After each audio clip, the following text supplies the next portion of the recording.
n'est pas venu pour être servi. Il est venu pour servir et donner sa vie pour libérer un grand nombre de gens. Jésus guérit l'aveugle Bartimée. Jésus et ses disciples arrivent à Jéricho, puis ils sortent de la ville avec une grande foule. Un aveugle appelé Bartimée, fils de Timée, est assis au bord du chemin, c'est un mendiant. Quand il apprend que Jésus de Nazareth arrive, il se met à crier « Jésus, fils de David, aie pitié de moi !» Beaucoup de gens lui font des reproches et lui disent « Tais-toi !» Mais l'aveugle crie encore plus fort « Fils de David, aie pitié de moi !» Jésus s'arrête et dit « Appelez-le !» Les gens appellent l'aveugle en lui disant « Courage, lève-toi, il t'appelle !» L'aveugle jette son manteau. Il se lève d'un bond et il va vers Jésus. Jésus lui demande « Qu'est-ce que tu veux ? Qu'est-ce que je peux faire pour toi ?» L'aveugle lui dit « Maître, fais que je voie comme avant. » Jésus lui dit « Va, ta foi t'a sauvé. » Aussitôt, l'aveugle voit comme avant et il se met à suivre Jésus sur le chemin. Jésus entre à Jérusalem. Jésus et ses disciples approchent de Jérusalem. Ils sont près de Bethphagée et de Béthanie, vers le mont des Oliviers. Jésus envoie 2 disciples en leur disant « Allez dans le village qui est devant vous.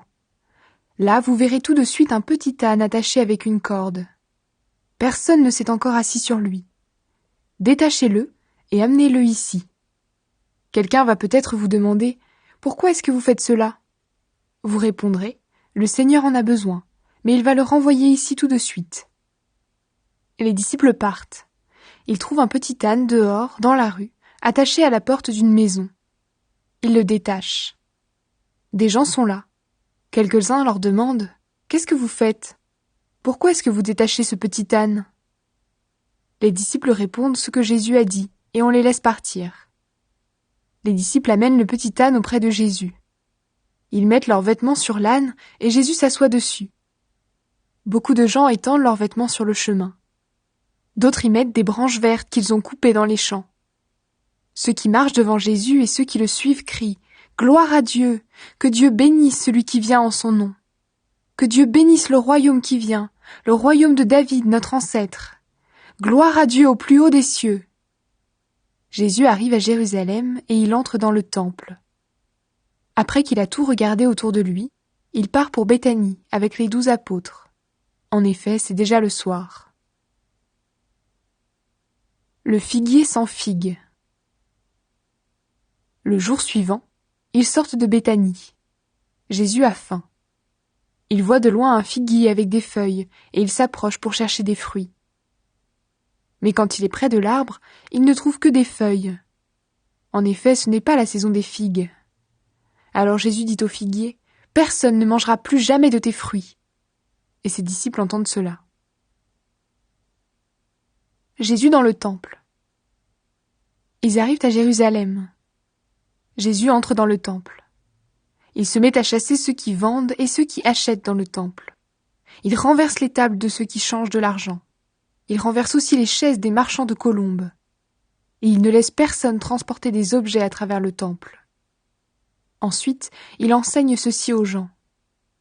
Dans les livres saints, Dieu a dit « On appellera ma maison, maison de prière pour tous les peuples. » Et Jésus ajoute « Mais vous, vous en avez fait un abri pour les voleurs. » Les chefs des prêtres et les maîtres de la loi apprennent ce qui se passe. Ils cherchent comment faire mourir Jésus.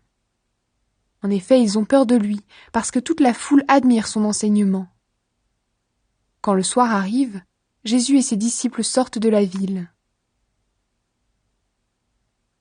La foi et la prière. Le matin suivant, en passant le long du chemin, il voit le figuier. Il est complètement sec jusqu'aux racines.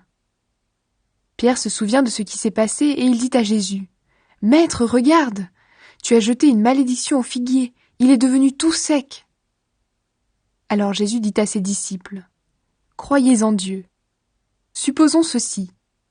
Quelqu'un dit à cette montagne « Va-t'en et jette-toi dans la mer. » Je vous le dis, c'est la vérité. Si cette personne n'hésite pas dans son cœur, mais si elle croit que sa parole va se réaliser, alors Dieu la réalisera.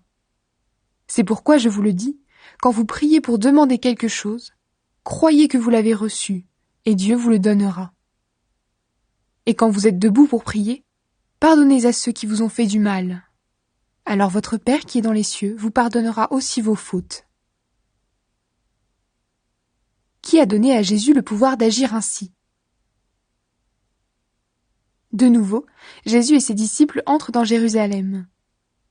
Pendant que Jésus marche dans le temple, les chefs des prêtres, les maîtres de la loi et les anciens s'approchent de lui. Ils lui demandent : « De quel droit est-ce que tu fais ces choses ? Qui t'a donné le pouvoir de les faire ? » Jésus leur dit : « Je vais vous poser une seule question, répondez-moi. Ensuite je vous dirai de quel droit je fais ces choses. Qui a envoyé Jean baptiser ? Est-ce que c'est Dieu ou les hommes ? » Ils discutent entre eux et se disent : « Si nous répondons : c'est Dieu, Jésus va nous dire : vous n'avez pas cru ce que Jean disait, pourquoi donc ? Mais si nous répondons : ce sont les hommes, alors... » Ils ont peur de la foule. En effet, tout le monde pense que Jean était vraiment un prophète. C'est pourquoi ils répondent à Jésus : « Nous ne savons pas. » Et Jésus leur dit : « Moi non plus, je ne vous dis pas de quel droit je fais ces choses. »